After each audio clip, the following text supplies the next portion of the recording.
Yep.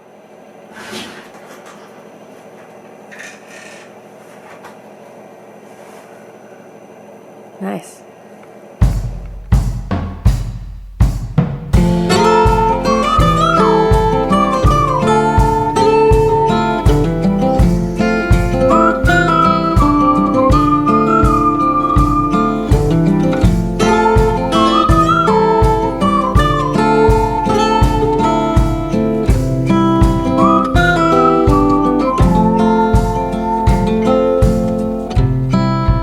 I've been in your waters, been knocking at your door. I know one thing for sure,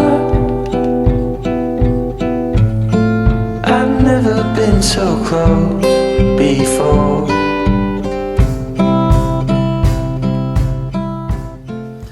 Hey folks, welcome to another installment of really exciting to us and boring to some perhaps, but this is our life and here we are. So we have our blinds back in place and working new and improved. Just a quick background, what we had done previously was just simply 2 slats on the end, towed in with the holes pre-drilled in those slats and then hung the louvers in between them. But again, the key point being it was a permanent installation in the window frame. And then hindsight always being 20/20 afterwards, when we started, playing with the windows and, opening them and closing them, realized it's actually a little bit inconvenient to have to reach through the slats to get to the handle to open and close, as well as the locks on the side. And then it becomes incredibly inconvenient to wash the window because you have to open it up, go outside, and then crouch down underneath. Which I don't think we ever really did, because as a blessing and curse would have it, we had to remove the entire window anyways to open the frame a little bit. Won't get into the details of that. There's another video for that that we covered, the adventures we had with that window.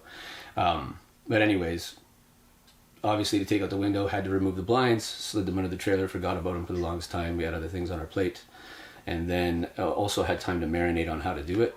So coming back to it, what I kind of came up with is I envisioned creating just a big door out of the blinds that we could just open and move out of the way, so that we can open it, lock it, wash it, put the screen in the summer, take it out in the winter, all the things window maintenance related. And the only trepidation that I had was just the fact, again, it's a 5-foot wide window, and I'm asking a lot of the piano hinge that I employed. I had done some reading, carpentry forums and that, and just poking around on the internet. And piano hinges, they're a pretty good solution for anything where you have a lot of weight on a door. What I'd found is that a lot of guys that were building their own kind of carpentry cabinets, where they wanted to have tools in, like basically shelves built into the door, or little kind of tool holders and hooks and things, they would almost universally use piano hinges, because you have although it's a thin piece of metal, you are distributing the weight of the door and the forces involved through all the individual screws that go the entire length of the hinge, both in the door and on the frame. So still an experiment. Again, I say it over and over, we're not experts, I'm not an engineer. But I just, using my carpenter's intuition, built the frame out of box joints, PL glued it so that it would be as strong as it possibly could be. Before I even put the louvers in, I installed it in the frame to ensure that, if it swung out, it wasn't like an obvious failure. But it held up pretty good. Once we installed the louvers, and the way I did that after the fact was, actually it was Kim's idea. I originally had kind of a very complicated thing that I was going to do, but instead what we just did is drilled through from the other side, just on the one side, so that I could put the slat into the one hole, slide it into place, and then slide a dowel through the hole that goes all the way through the one side of the frame, and then just flush cut it off. So it looks nice, it works.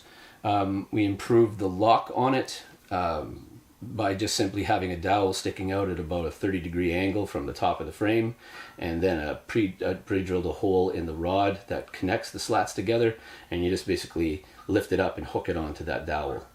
The other thing that we used was eye bolts, instead of originally what I had were these like little carabiners through nail loops on the rod to connect them all, and then the carabiners were tied with wire onto little screws into the louvers. So instead of that, I just picked up little eye bolts so that you have the eye bolt in the louver.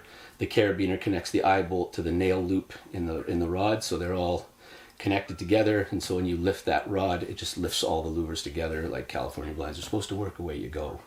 One last minute change that I made, because I noticed that when you're trying to move the louvers up and down, the door is wiggling back and forth, because it's a door. So I built a little sliding lock, kind of inspired by, like in our house in Parkdale, and any old, I always forget the name of them, just your basic old school windows.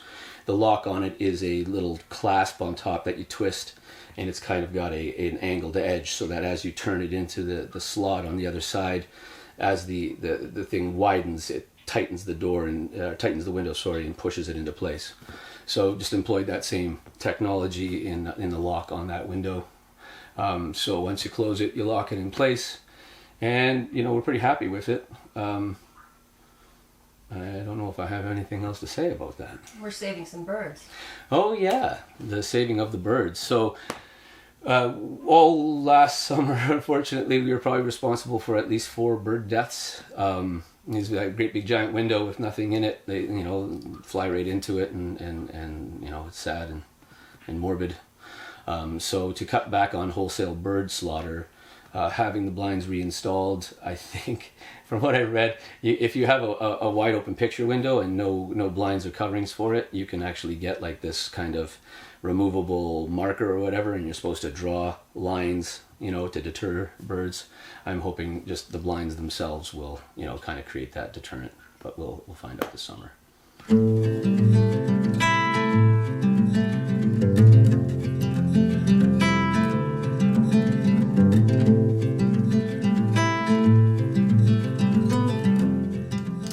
Hi guys. So the weather has been really cold the last couple of weeks, and the river is completely frozen over. But the forecast is showing that we are going to be getting warmer weather, at least for the next week, maybe 2 weeks, above 0 temperatures. So one of the things that we need to be mindful of is our gazebo, which is currently frozen in place. In the winter, the river floods along the banks first, so we thought it would be a good idea to cut out a moat of sorts to give the water a place to go instead of coming up and possibly flooding the gazebo. We'll be checking on it daily during these warmer days, but we're not past the winter yet, and it is forecasted to go back down to freezing temperatures.